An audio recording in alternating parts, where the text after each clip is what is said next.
Hello, everyone, and welcome back to another episode. I'm your host, the Millennial Investor, and today we have a lot of different news stories to cover. We're going over Warren Buffett claims nearly a $50 billion loss for Berkshire Hathaway. We're going to go over Warren Buffett's investing strategies, his principles for investing, how he got to where he is today, and what his opinions on the markets are. We're also going to be looking at Realty Income collects nearly 83% of its April rent. We're going to be going over why this happened, how it was able to collect so much of it even in this turmoil, and some of the highlights about Realty Income.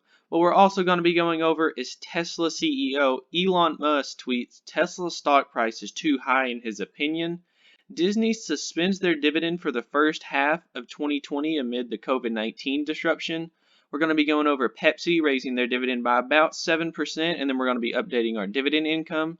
And as usual, to get started with this video, if you enjoy watching my videos and you like watching my content and you're interested in using M1 Finance, make sure to use this link down below right here. It's in the description of all of my videos. We can each get $10 to where you can get started in your dividend portfolio, and I'll make sure to mention you in the video if you use my link.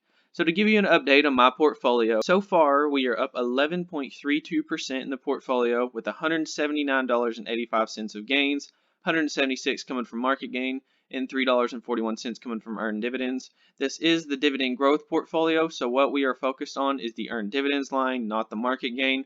And just recently we did get a couple of our first dividends. We did get our first 4 or 5 dividends, I believe. And for the biggest gainers and the biggest losers in the portfolio, if we go here and we hit gain return, hit all time, the biggest gainers in the portfolio, some new ones, some of the same old ones. Discover Financial Services up about 38%, 33 on Whirlpool, 29 on Next Era Energy Partners. Home Depot recently shot up a lot, up 26% on. The biggest losers in the portfolio, we are now down on 3 of our 30 stocks. We were just down on Caterpillar just by about 1%, but there was a down day the other day that took Wells Fargo and Altria Group down, so we are now down on 3 of the 30 stocks. I will be looking to average down on those 3. I honestly wish the market would go down here in the next couple of weeks because the market has performed so well lately that buying stocks, I'm buying at these stocks at so much higher prices than I was, like I said, 38, 39% higher than what I would have just when I started the portfolio just a couple weeks ago. So anyways, the portfolio has been performing very well, but it's not a big deal about this market gain. Like I said, we're focused on the earned dividends because we want to compound those gains. So hopefully we get a market downturn. I'll probably be making another deposit next week, buying more stocks. So first up, we have Warren Buffett's Berkshire Hathaway reports a nearly $50 billion loss. As you can see here, it said it lost $49.7 billion, which equates to about $30,653 per Class A share during the first quarter. That's down from last year's profit of $21 billion and $13,209 per Class A share. This is by far the biggest loss that Berkshire Hathaway has ever reported. And Berkshire Hathaway, for those of you that don't know, is basically Warren Buffett's company. It's one of the largest companies in the world. It's a conglomerate. It has all different types of businesses. Berkshire Hathaway mainly got the ball rolling with Geico when Warren Buffett started his first investment with Geico. As you can see here, there's a bit of a description about it, talking about the different sectors that it has. It has electricity, it has utilities, it has railroads, it has insurance. It's in so many different categories that it's hard to pinpoint exactly what it does, but basically it's a conglomerate of a whole bunch of different things. Berkshire Hathaway has been up 22% in the past 5 years. They have severely underperformed compared to many other stocks. And one of the main reasons why Berkshire Hathaway has underperformed compared to its peers is that if you read this little paragraph right here, Berkshire Hathaway is sitting on a pile of more than $137 billion in cash because Buffett has struggled to find major acquisitions for the company recently. Berkshire Hathaway owns more than 90 companies, including the railroad and insurance, utility, furniture, and jewelry business. The company also has major investments in such companies as Apple, American Express, Coca-Cola, Bank of America. I know just off the top of my head what I know about Warren Buffett. I know Apple is their largest holding by far. I know they have had Coca-Cola and American Express for a very long time. I know Bank of America is a rather new investment for him. Coca-Cola, I know he said he plans on owning till the day he dies. So Warren Buffett is a long-term investor. He is focused on the long term. When he has $137 billion in cash, he has been building this up for the last several years, and he's been waiting an opportunity in the market. The one thing that does scare me a little bit about this, so those of you that don't know, other than Jeff Bezos, Warren Buffett is the richest man on earth. Warren Buffett has made all of his money primarily from businesses in the stock market. That's where he's made 99.9% of his wealth. He has almost all of his wealth tied up in Berkshire Hathaway, so it is in his best interest that Berkshire Hathaway goes up in its stock price. He has more than $137 billion in cash, but he has made no purchases recently. With the recent stock market crash, with valuations coming down, he still hasn't cut into that 137 billion. So basically we have two scenarios here. Either A, Warren Buffett is starting to lose his game, he's missing this wonderful opportunity, he's making a horrible decision, sitting on cash while stocks drop in price, or we have the second scenario. The second scenario is that Warren Buffett thinks that the stock market has a lot more room to fall, that we're going to see another market downturn. Now, if I were to bet, Warren Buffett has not lost his game. I know he is a very old gentleman, but I think that we probably will see another market downturn. And if anybody's going to be right about the market, it's definitely going to be Buffett. Warren does not try to predict when the market's going to fall or how much or if it's going to go up, but he looks for opportunities and does not move until he sees a major opportunity. When Warren Buffett invests in a company, he does not invest $100,000, $1 million. We're talking about investing tens of thousands of dollars, if not outright buying companies just straight up. So some of the investing strategies that Warren Buffett has is he focused on the long term. Right here, as you see this line here, you can bet on America. Is Warren Buffett optimistic? Pessimistic? No. Realistic. There's been several interviews. Those of you that hadn't seen his CNBC interview about 2 months ago that he does every single year, he says this multiple times, you can bet on America. Basically, he goes on to speak about how individuals should not be picking individual stocks unless they absolutely know the ins and outs of that company, and how a lot of people should just be buying the S&P. They should be buying the index funds. If you can buy the S&P, you're basically betting on America. You're betting on that America will be safe, that we will grow, that we will prosper, and Warren Buffett is a huge believer in that.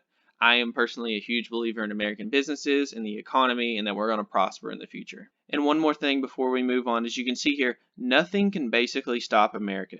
One of the most common things I hear all the time with the stock market, that people that don't invest in it and that don't understand it, is they say, oh my gosh, you're investing in the stock market, what if you lose all of your money?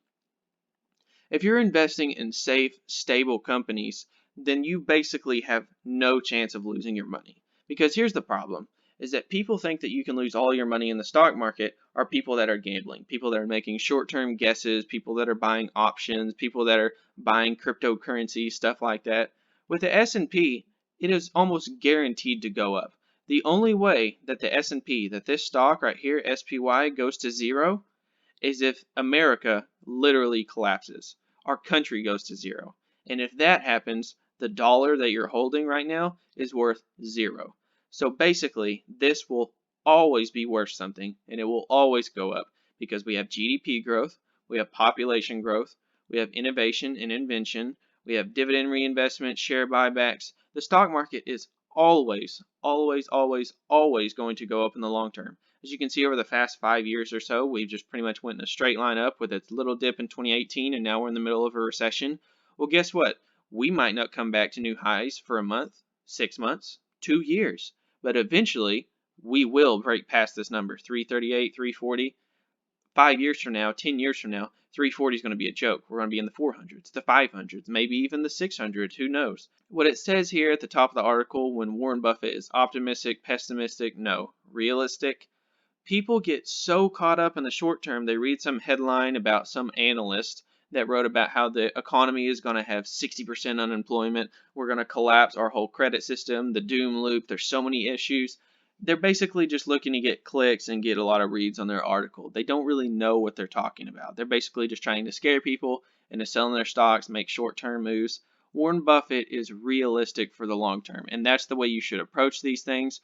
If there's anybody that you wanted to copy their investing philosophies, it would be Warren Buffett. One thing that I wanted to read here in this article, this little paragraph, that's why it was unsettling on Saturday to hear him repeatedly say, I don't know. He was careful to say the markets would improve in the long term, though his time frame for certainty was decades, not months or not even necessarily years from now.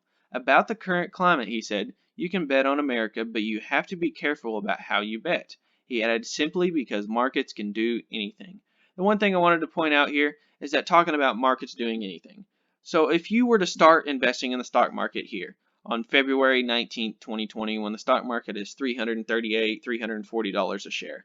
If you're buying these shares right here, you're obviously down on your position. Here, let's go to the year chart. You are down on your position quite a bit. That said, this is why you keep on investing. You don't take every single dime you have and invest right here. You don't take every single dime you have and invest right here. It would be nice, but it's unrealistic.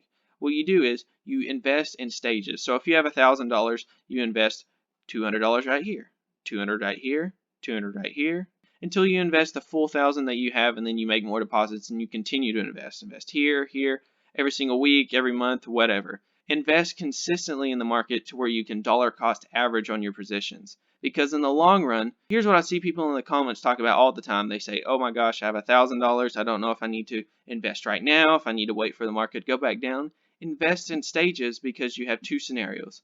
One, you buy stocks. So let's say you're buying up here. You buy your first shares up here, and then they go down. Okay, well, great. Now you get to buy at a higher dividend yield and better valuations for the next couple of weeks while the stock market drops. Or what if you started right here at the bottom and then everything starts going up? Well, great, you invested and then everything starts to go up. We started this portfolio on April 3rd, so right here, 248. The day after I started this portfolio, it pretty much was a straight line up. We had a huge day after the day I opened. I was up on like 10% on like half of my positions in a day. But I've still been buying stocks. Why? What if I would have had that first day after I bought on Monday, the following day after, and I was up on 10% on those stocks, and then I stopped buying? Well, the stock market kept going up, and it's kept going up, and who knows if it'll stop or not. So why would you not continually invest so that way if it does go up, you're not missing out? This is why I preach dividend payments. If you're receiving dividends on every single one of these stocks, then it doesn't really matter a whole lot whether or not they go up and down. Because if they go down, you get paid. If they go up, you get paid more. Great. Either way, you're going to be perfectly fine either way. Warren Buffett is a huge dividend investor, and the thing that he talks about, he does not know whether or not the stock market is going to go up in the short term, but he does know in the long term. This is what I talk about, focusing on the long term. He's talking about a time frame of decades. Warren Buffett focuses on 20, 30, 40, yes, 40 years out on his companies. He literally goes out that far. He's one of the most long-term investors out there because he's focused on whether or not these companies have a large economic moat and whether or not they're going to be around decades from now. Because next year, next month, it doesn't really matter what kind of revenue or what kind of numbers they put up. It's great if they beat numbers, but the focus here is on the long term. In April 2020, we collected, which is realty income, approximately collected 83% of expected contractual rent, with substantially all the non-collected rent attributed to tenants in the theater, health and fitness, restaurant and childcare industries, each of which have been disproportionately impacted by government-mandated closures. Realty income. So the reason why I love this company is that even in the absolute worst case scenario for realty income, like I mentioned in a previous video talking about how so many people thought realty income is going to be cutting their dividend, they've been getting hit so hard, realty income was still able to collect 83% of their rent. 83%. That is a massive Goliath share of their rent. A lot of people were thinking they're going to collect 30%, 40, 50, 60%. They were able to collect over 80% of their rent in April of 2020, and I'm sure they'll probably be able to put up a reasonable size number about that same in May of 2020. Realty income did just beat a bunch of their numbers for their rent, but that's not what we're focusing on, is that even in this horrible downturn, 83% is able to be hit by realty income. If you want to read right here, the CEO had a bunch of comments about the state of the situation and the company's financials. I'm not going to read it line by line, but if you want, you can pause the video and read this right here. And speaking of companies and CEOs, wow, Tesla CEO Elon Musk. And shout out to Elon Musk, he did just have a newborn baby, which has the strangest name. I will let you look it up if you're interested yourself. It will blow you away what he named his child. But congrats to Elon Musk for becoming a father, and he tweets just the other day that Tesla stock price is too high in his opinion. This sent Tesla stock tanking down 11% on the day that it was tweeted. It says here that shares of Tesla dropped as much as 12% Friday before closing down 10.3%. This is really interesting because before we talk about Elon Musk and his situation with Tesla and his history with Twitter and the company, Tesla stock price is too high. You have never heard a CEO say that in history, at least that I know of. Now, I have heard CEOs say that the stock price is too low. It's obviously in Elon Musk and every other CEO's benefit that the stock price go as high as possible. That's how they make majority of their salary, and it looks very successful if the company has a high stock price.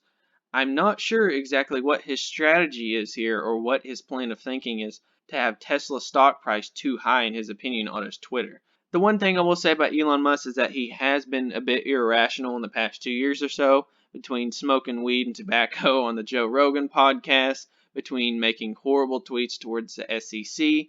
I will say, Elon Musk, he's a bit of a wild card, that's for sure. It's a hate-love relationship between me and him. I really think that he's an absolute genius. I love what he's done with Tesla.